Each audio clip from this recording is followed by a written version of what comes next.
মুস্তাফিজুর রহমানকে আইপিএল থেকে বাদ দেওয়ার পর কঠোর অবস্থান নিল বাংলাদেশ ক্রিকেট বোর্ড। আগামী ফেব্রুয়ারিতে ভারত ও শ্রীলঙ্কায় অনুষ্ঠিতব্য টি-20তে বিশ্বকাপে বিসিবি দল না পাঠানোর সিদ্ধান্ত নিয়েছে। প্রথমে 3টি বিষয়ে আইসিসিকে চিঠি দেওয়ার কথা থাকলেও শেষ পর্যন্ত আইসিসির কাছে একটি দাবি জানিয়েছে বিসিবি।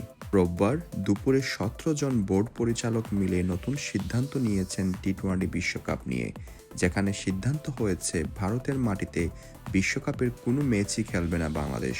আইসিসিকে পাঠানো ইমেইলে বিসিবি জানিয়েছে নিরাপত্তার শঙ্কায় ভারতের টি-20 বিশ্বকাপ দল পাঠানো সম্ভব নয়, যে কারণে ভেন্যু সরিয়ে নিতে আবেদন করেছে বোর্ড। টি-20 বিশ্বকাপের 10ম আসরে ভারতের সঙ্গে যৌথ আয়োজক শ্রীলঙ্কা। এর আগে পাকিস্তানের সঙ্গে বিরোধের জেরে তাদের সব ম্যাচই লঙ্কান ভেন্যুতে নির্ধারিত হয়েছে।